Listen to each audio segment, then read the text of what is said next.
नमस्कार, big debate में आपका स्वागत है। मैं हूं आपके साथ दीपक भदौरिया। लोकसभा चुनाव से पहले कांग्रेस को बड़ा झटका लगा है। मुरैना से पूर्व विधायक राकेश मवाई बीजेपी में शामिल हो गए हैं। मवाई कांग्रेस के जिला अध्यक्ष पद पर भी रह चुके हैं। इनके अलावा शिवपुरी से पूर्व जनपद अध्यक्ष परम सिंह रावत भी बीजेपी में शामिल हो गए हैं। इसी पर चर्चा करेंगे। सबसे पहले देख लेते रिपोर्ट।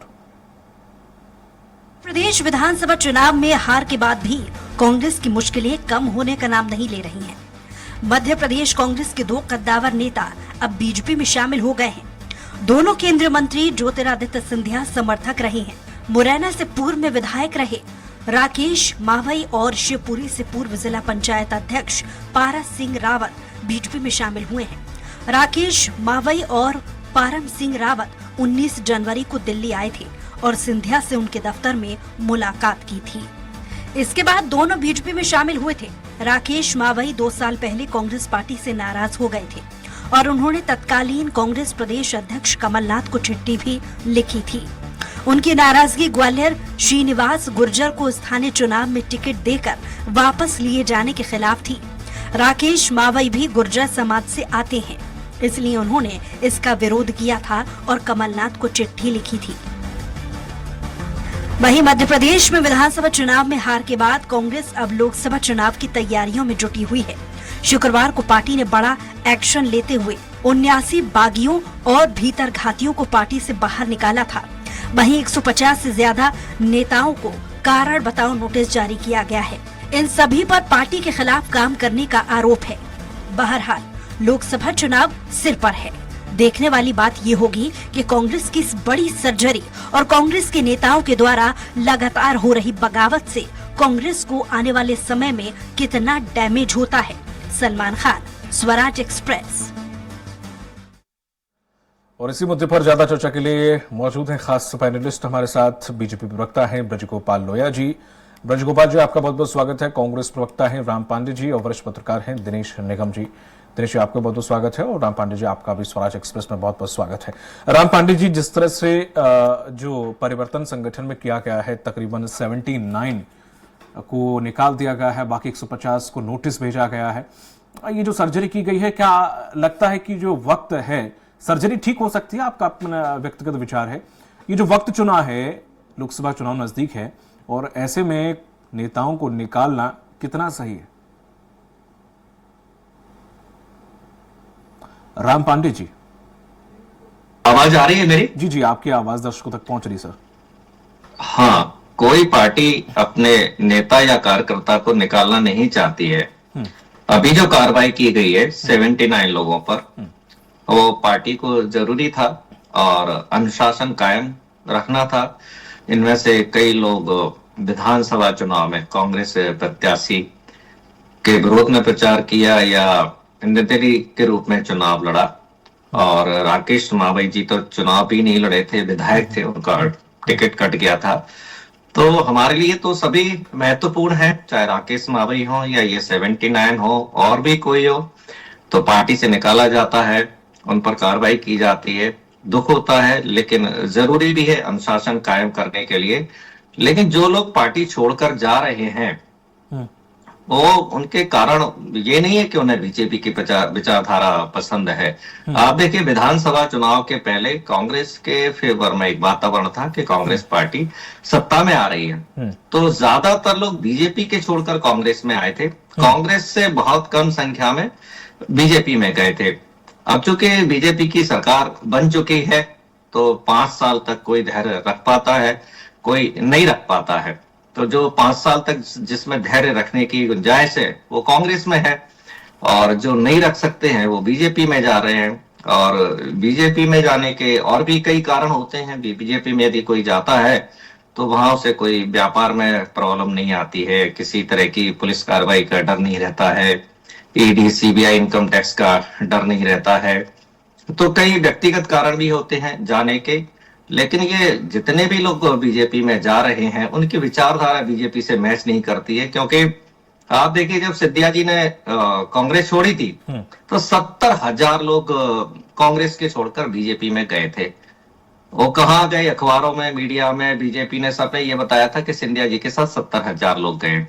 लेकिन वो झूठ बोला गया था। तो सिंधिया जी, जैसे ग्वालियर चंबल में क्या हो रहा है कि सिंधिया जी को ओरिजिनल जो बीजेपी के कार्यकर्ता है या ओरिजिनल जो बीजेपी के नेता हैं, वो सिंधिया जी को एक्सेप्ट नहीं कर पा रहे। तो सिंधिया जी कांग्रेस कार्यकर्ता और नेताओं के लगातार संपर्क में रहते हैं, बात करते हैं। तो उनका हमेशा ये प्रयास रहता है कि कांग्रेस के कुछ कार्यकर्ता मेरे साथ आ जाएंगे तो कम से कम मुझे स्टेशन लेने जाना है, छोड़ने जाना है, एयरपोर्ट लेने जाना है, छोड़ने जाना है, तो उनकी संख्या बढ़ जाएगी। तो ठीक है, चलता रहता है पार्टी में। कांग्रेस से तो हजारों लाखों लोग गए हैं, कई प्रधानमंत्री गए हैं, मोरारजी देसाई छोड़कर गए थे, चंद्रशेखर जी छोड़कर गए थे, वीपी सिंह जी छोड़कर गए थे। तो कांग्रेस पार्टी तो ठीक है, समुद्र है, कार्यकर्ता बनाती है, नेता बनाती है, और जो अवसरवादी होते हैं वो छोड़कर चले जाते हैं। तो बस यही कहना है, अनुशासनात्मक कार्रवाई जरूरी थी इसलिए की गई। ठीक है लोया जी, हमेशा चाहे बीजेपी हो या कांग्रेस में व्यक्तिगत आपसे या बीजेपी के बारे में बात नहीं कर रहा हूं, हमेशा ठुकराए हुए नेताओं को अपनाने की वजह क्या है? हमेशा रिजेक्टेड पीस हम क्यों एक्सेप्ट करते हैं? वो एक्चुअली में कोई एक पार्टी का नेता किसी एक पार्टी का नहीं हो पाया तो वो नेता कहलाने लायक ही नहीं होता है, लेकिन फिर भी हम उसको जगह देते हैं, फिर आगे चल के हम उसको टिकट भी दे देते हैं, फिर वो एक नेता बनता है, आपके खाता पीता है, जहां दूसरी बात फिर नहीं मिला तो फिर वो टक जाता है। तो ऐसे नेताओं को हम जगह क्यों देते हैं अपनी पार्टी में, क्यों एक्सेप्ट करते हैं? पहले तो मैं आपकी बात से अपनी असहमति बताता हूं जी, कि कब तक आप ये मानते रहेंगे कि कोई व्यक्ति रिजेक्टेड है? कब आप इस बात को स्वीकार करेंगे कि किसी दल की विचारधारा, उसके नेतृत्व की क्षमता उसको गढ़ने की नहीं थी? ये भी तो एक कारण हो सकता है। मैं सबके विषय में नहीं कह रहा हूं, परंतु क्या हम इस वास्तविकता से कुछ पालेंगे? ये वास्तविकता है। हमने बहुत कार्यकर्ताओं को गढ़ने का काम भी किया है।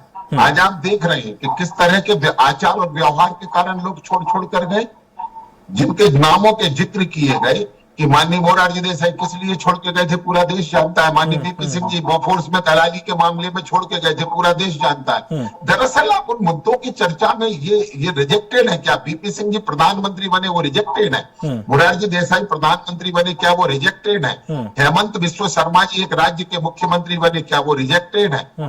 ज्योतिरादित्य सिंधिया जी केंद्र में मंत्री बने, क्या वो रिजेक्टेड है, जिन्होंने वर्षों कांग्रेस पार्टी को अपना सहारा देने का काम किया?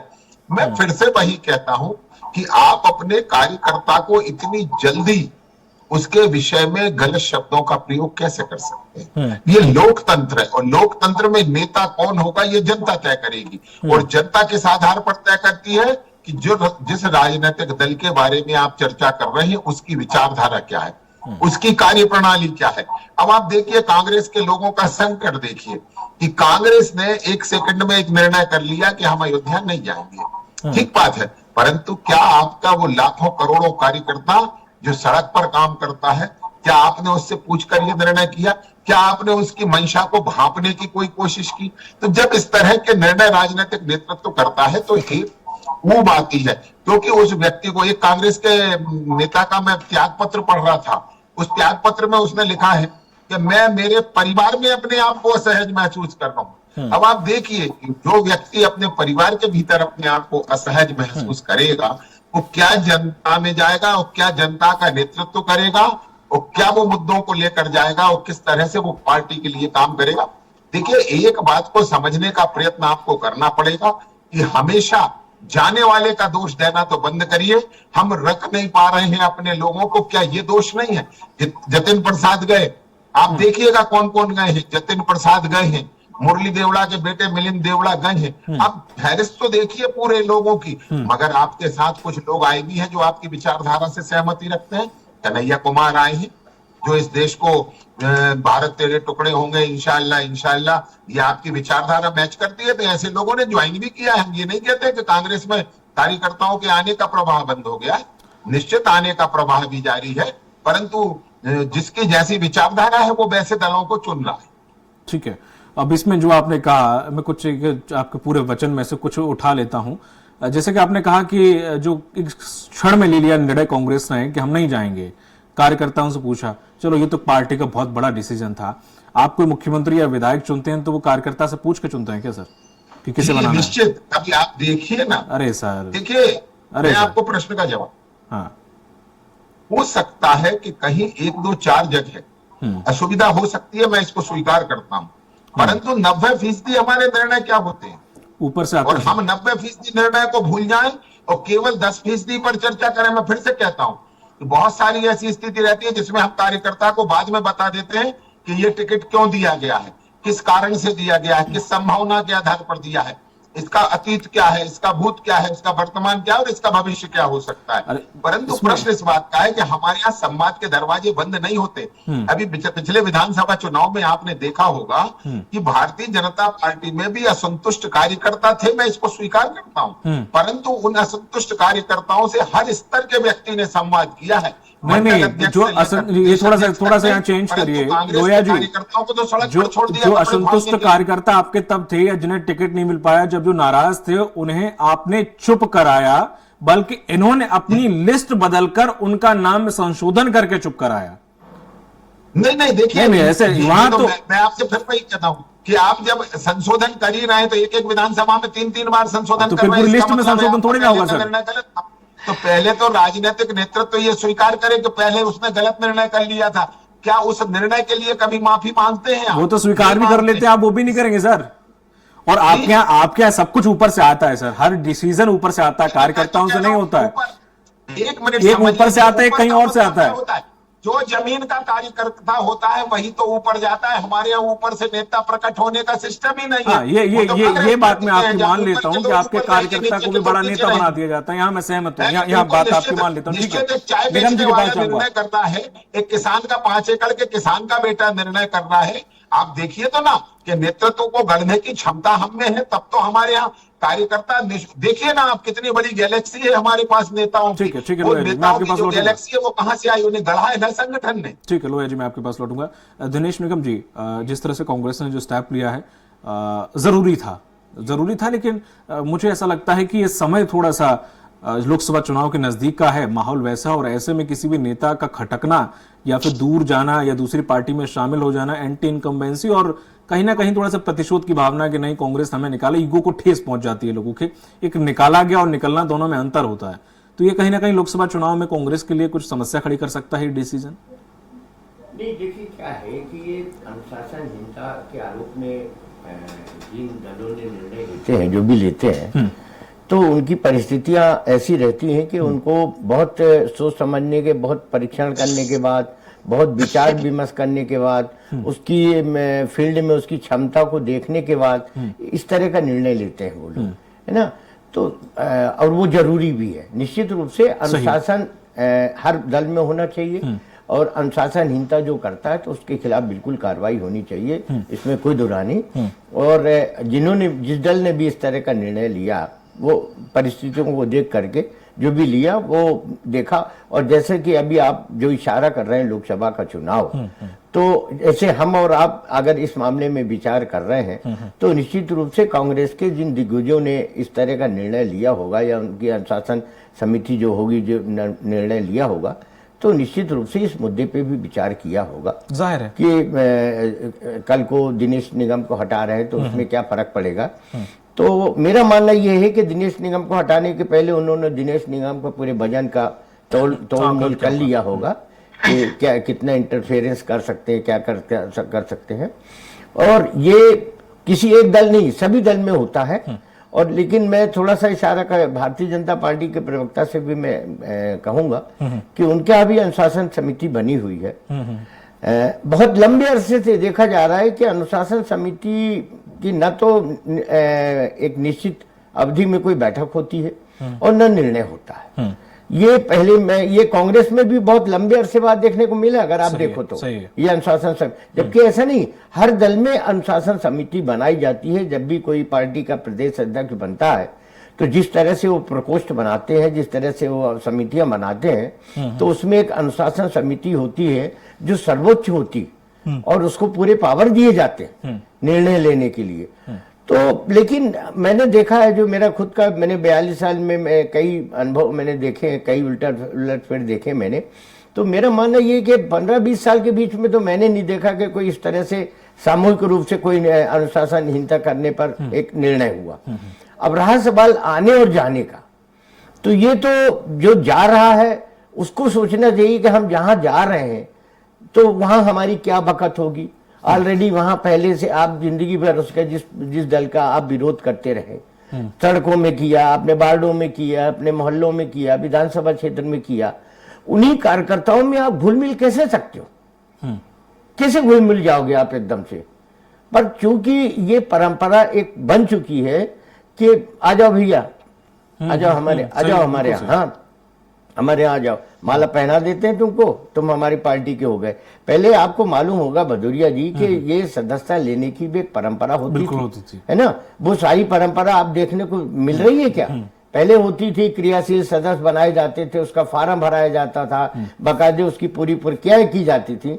आजकल तो बस टावेल लपेट दिया या झंडा अपने दुपट्टा डाल दिया और वो दल का हो गया। तो ये आप ये देखिए कि कितना बदलता जा रहा प्रारूप, ये माने समीकरण जो है दलों में भी है। तो मेरा मानना यह है कि लोकसभा चुनाव में का परीक्षण करके इन्होंने किया होगा, ऐसा नहीं है। और मुझे तो नहीं लगता कि जिन लोगों को निकाला गया इंटरफेयर कर पाएंगे। अब ये बात दूसरी है कि थोड़ा बहुत तो हर आदमी का एक अस्तित्व होता है, मोहल्ले में भी, गांव में भी है, शहर में तो 2, 4, 10, 25, 50 लोगों में उसका असर तो पड़ता है।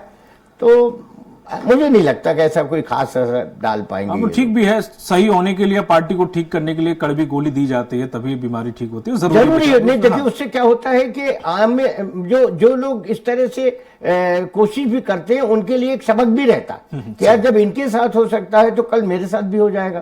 तो उसको एक बांधने का एक वो भी टेलर भी है एक तरह से कि पार्टी में ऐसे लोग उभर के फिर नहीं आए, इसका टेलर भी होगा। हो सकता है जिस तरह से विधानसभा में इतने सामूहिक लोगों ने अनुशासनहीनता करी, लोकसभा में नहीं करे, एक डर भय बना रहता है ना, उसका एक महत्व होता है। ठीक है निगम जी। राम पांडे जी, जिस तरह से कवायद अच्छी है और जरूरी था वो ठीक है, लेकिन जिस तरह से आप कमियां देख रहे हैं कि कांग्रेस में कमी कहां थी, हो सकता है इस लोकसभा चुनाव में भी समय चूंकि कम है तो नहीं वो परफॉर्मेंस देखने को मिले जो शायद उम्मीद की जा रही है, जैसे लोग विधानसभा चुनाव में, ठीक है मान लेते हैं, लेकिन तैयारी आगे की भी है। तो और क्या क्या परिवर्तन देखने को मिलेंगे? एक बहुत सिस्टमेटिक तरीके से मुझे ऐसा लग रहा है कि मध्य प्रदेश में कांग्रेस को ले जाने की कोशिश की जा रही है। जी, सारा संदर्भ आपको भारत जोड़ो न्याय यात्रा से समझ में आ जाएगा कि कांग्रेस पार्टी की जो विचारधारा है सबको न्याय मिले, सबको सम्मान मिले, और हार हो या जीत हो उससे ज्यादा फर्क नहीं पड़ता है, लेकिन सच्चाई का और सत्य का रास्ता नहीं छोड़ना चाहिए। ये वही कांग्रेस पार्टी है 2004 से 2014 तक केंद्र में सरकार में थी, 10 साल तक। तब ज्योतिरादित्य सिंधिया क्यों नहीं छोड़कर गए थे? तब मिलिंद देवड़ा क्यों नहीं छोड़कर गए थे? तब जतिन प्रसाद क्यों नहीं छोड़कर गए थे? जितने भी लोग जो छोड़कर गए पार्टी, वो 10 साल छोड़कर क्यों नहीं गए थे? इससे तो यही साबित होता है ना कि सत्ता के लालची थे और अवसरवादी हैं। कांग्रेस सत्ता में नहीं है तो जा रहे हैं, कांग्रेस सत्ता में थी तो बने हुए थे, तब भी हमारा नेतृत्व वही था और आज भी हमारा नेतृत्व वही है। 10 साल भी हमारी विचारधारा वही थी, आज भी वही है। 10 साल भी हम सच्चाई की और न्याय की बात करते थे, आज भी हम वही बात कर रहे हैं। यहाँ भारतीय जनता पार्टी और कांग्रेस में बड़ा अंतर है कि कांग्रेस तो कार्रवाई करती है, लेकिन भारतीय जनता पार्टी तो कहती है। भारतीय जनता पार्टी के पूर्व राष्ट्रीय अध्यक्ष नितिन गडकरी कहते हैं, राजनाथ सिंह भी कहते हैं कि ये कोई कांग्रेस पार्टी थोड़ी है जो भ्रष्टाचारियों पर कार्रवाई करेगी। अब बताइए, जिस पार्टी के दो राष्ट्रीय अध्यक्ष इस तरह की बात कर रहे हैं कि ये कोई कांग्रेस पार्टी थोड़ी जो भ्रष्टाचारियों पर कार्रवाई करेगी, तो ये मान के चलते कि कांग्रेस में कोई भ्रष्टाचार करता है या गलत काम करता है तो उस पर कार्रवाई होती है, और बीजेपी में कोई भ्रष्टाचार करता है, गलत काम करता है, दुष्कर्म करता है, बलात्कार करता है तो उस पर कार्रवाई नहीं होगी। ठीक है। और बड़े बड़े उदाहरण हैं, जैसे ब्रजभूषण सिंह तो इस समय सबसे बड़ा उदाहरण है, प्रधानमंत्री जी के सबसे क्लोज हैं। जब उन पर कार्रवाई नहीं हो रही है, अनुशासनात्मक कार्रवाई, तो फिर वहां किस पर कार्रवाई होगी? मध्य प्रदेश की बात कर लें, रामायण की प्रतियां जलाई थी मोनिका भट्टी ने, रावण की वो पूजा करती हैं, भारतीय जनता पार्टी उनको विधायक का टिकट देती है, कार्रवाई करना तो दूर की बात है। एक शिवपुरी से टिकट दिया था प्रीतम लोधी को, जिन्होंने धर्माचार्यों को खुलेआम गालियां दी, भारतीय जनता पार्टी ने उनको टिकट दिया, कोई अनुशासनात्मक कार्रवाई नहीं हुई। और अब अभी तो देखा जाए तो भारतीय जनता पार्टी को अपने लाखों कार्यकर्ताओं पर कार्रवाई करने की जरूरत है, अनुशासनात्मक कार्रवाई। जो लाखों कार्यकर्ता हमारे जो धर्म गुरु हैं और धर्माचार्य हैं, शंकराचार्य, हिंदुओं के सर्वश्रेष्ठ गुरु जो शंकर भगवान के अवतार माने जाते हैं, उनको लगातार गालियां दे रहे हैं। जो बात कांग्रेस के बारे में कहते हैं वही बात आज हमारे देश के प्रतिष्ठित सर्वमान्य चारों शंकराचार्यों के बारे में कह रहे हैं। और भारतीय जनता पार्टी ने अभी तक शंकराचार्यों को गाली देने वालों को, शंकराचार्यों के बारे में अपशब्द बोलने वालों को किसी पर अनुशासनात्मक कार्रवाई नहीं की है। जब हमारे भगवान को गाली देने वालों पर कार्रवाई नहीं हो रही चाहिए, जब हमारे धर्म गुरुओं पर गाली देने वालों पर कार्रवाई नहीं हो रही है, तो ये भारतीय जनता पार्टी का जो धर्म के नाम पर जो चलता है, हिंदू के नाम पर चलता है, राम के नाम पर चलता है, वो ढोंगी तो चलता है। क्योंकि हिंदुओं के प्रतीक कौन है? शंकराचार्य। राम के प्रतीक कौन है? शंकराचार्य। राष्ट्र के प्रतीक कौन है? शंकराचार्य। चारों कोनों पर शंकराचार्य हैं। पूरे देश की यात्रा शंकराचार्य ने की है। हिंदू धर्म को आज तक जो हिंदू धर्म चला रहा है वो शंकराचार्यों ने किया है। रामायण की हिफाजत किसने की है? शंकराचार्य। पूरे देश में जितने भी मंदिर बने हुए शंकराचार्य, यहां तक कि राम मंदिर के लिए जिन्होंने गवाही दी थी शंकराचार्य अभी मुक्तेश्वरानंद जी, उनको तो इन्विटेशन तक नहीं दिया गया है। तो ये कितना बड़ा अपमान हो रहा है हमारे हिंदू धर्म का, शंकराचार्य जी का, और कार्रवाई नहीं हो रही है। ठीक है पांडे और जी, अभी उत्तर ले लेता हूं, समय का अभाव भी है। देंगे, लेकिन शंकराचार्य को गाली देने वालों पर कार्रवाई नहीं करेंगे। ठीक है। तो जो लोग हमारे शंकराचार्यों को गाली देने वालों पर कार्रवाई नहीं करते हैं, भागवताचार्य देने वालों पर कार्रवाई नहीं करते हैं, रामायण की प्रतियां जलाने वालों पर कार्रवाई नहीं करते हैं, संजय निषाद जैसे यूपी में जो मंत्री है वो कहते हैं राम के पिता तो चरित्रहीन थे, उन पर कार्रवाई नहीं होती है। इनके सांसद नरेश अग्रवाल कहते हैं कि दारू में राम बसते हैं, रब में राम बसते हैं, वो तो नरेश अग्रवाल पर कार्रवाई नहीं होती है। तो पांडे जी अब ठीक है, आप ले लेते, लोया जी से उत्तर ले लेते हैं फिर। ये तो कहीं कार्रवाई नहीं करती है। ठीक है लोया जी, हमारे यहाँ तो राम पांडे जी सच्चाई के रास्ते उत्तर ले लेता हूं मैं, अन्यथा समय खत्म हो जाएगा। जो झूठ बोलने वाला हो, ठीक है, वहां कार्रवाई नहीं होती है। ठीक है पांडे जी, लोया जी उत्तर दीजिएगा पर कम शब्दों में, समय बहुत कम है। के लिए ये कितने भी नीचे स्तर तक जा सकते हैं, लेकिन हम सच्चाई का रास्ता नहीं छोड़ेंगे, न्याय का रास्ता नहीं छोड़ेंगे। ठीक है राम पांडे जी, लोया जी उत्तर कम शब्दों में। मैं ताली इसलिए बजा रहा था कि मुझे आज बड़ी प्रसन्नता होती है कि मेरी सनातन संस्कृति आज कहां पहुंच गई। जिन लोगों ने आधी रात को शंकराचार्य को गिरफ्तार किया, जिन लोगों ने शंकराचार्यों पर लाठी डंडे बरसाए, जिन लोगों ने शंकराचार्य भगवान की कभी किसी निर्णय को नहीं माना, आज वो लोग शंकराचार्य जी के पीछे छुपने का प्रयत्न कर रहे हैं। देखिए तो आप मेरा देश कैसे बदल रहा है। इस तरह से कांग्रेस पार्टी आज शंकराचार्यों के नाम ले रही है, जिनके बगल में खड़े होने से डर लगता था। 1969 में जिन पर गोलियां चलवाई और 5000 साधु मार दिए गए, चारों शंकराचार्य उसका नेतृत्व कर रहे हैं। लोया जी जो उन्होंने पूछे सवाल, उनका उत्तर अगर आप देते तो ज्यादा बेहतर। एक दूसरे का आरोप लगाने का मतलब नहीं है सर। आप प्रश्न बताइए ना क्या है? जो लगातार उन्होंने सवाल पूछे हैं कि इन शंकराचार्यों पे, यही आपके नेताओं ने प्रश्न आशीष पांडे ने पूछा है, उसी का उत्तर दूंगा। वही उत्तर दीजिए ना आप बताइए ना प्रश्न उनका क्या है। पांडे जी मैं तो नहीं समझ आपने उन्होंने भाषण देने के अलावा कोई प्रश्न किया हो। माफ कीजिएगा जी राम पांडे जी, इन्होंने जो आपने जो उत्तर, आपने जो 2-3 शंकराचार्य के नेताओं की बात की, उसमें कितनी सच्चाई है ये जानते हैं, ये सब झूठ बोल रहे हैं। लेकिन आज की वर्तमान परिस्थिति, लोया जी आपको उत्तर नहीं देना। शंकराचार्यों को गालियां दी जा रही है ना, ये तो पूरा हिंदुस्तान देख रहा है, पूरी दुनिया देख रही है। ये जो लोया जी 50 साल की बात कर रहे हैं, वो सब बकवास कर रहे हैं, झूठ बोल रहे हैं, वो किसी ने देखा नहीं है। 50 साल के लोग हो गए, उनकी जानकारी में नहीं है। लेकिन वर्तमान में जो शंकराचार्य का लोया जी देख रही है, पूरा भारत देख रहा है। लोया जी उत्तर नहीं देना, कोई बात नहीं। ये टोटल इनकी नौटंकी जो चल रही है, पैसे के माध्यम से, विज्ञापन के माध्यम से इनकी जो नौटंकी चल रही है, इस नौटंकी को जल्दी करना होगा। और शंकराचार्य जी इनको श्राप देंगे, इनको सबक सिखाएंगे। आपने देखिए वो शंकराचार्य जी की वर्तमान में बात कीजिए, वर्तमान में शंकराचार्य का अपमान हुआ है। 50 साल पहले की कहानी किसी को नहीं पता। इंदिरा गांधी चुनाव जीती, लोया जी ठीक है राम पांडे जी एक मिनट राम पांडे जी, आपको भारतीय जनता पार्टी के पक्ष की आवश्यकता नहीं है। क्या कह रहे हैं आप? हाँ अभी आपने क्या कहा? क्या पत्रकार का कुछ जिक्र किया?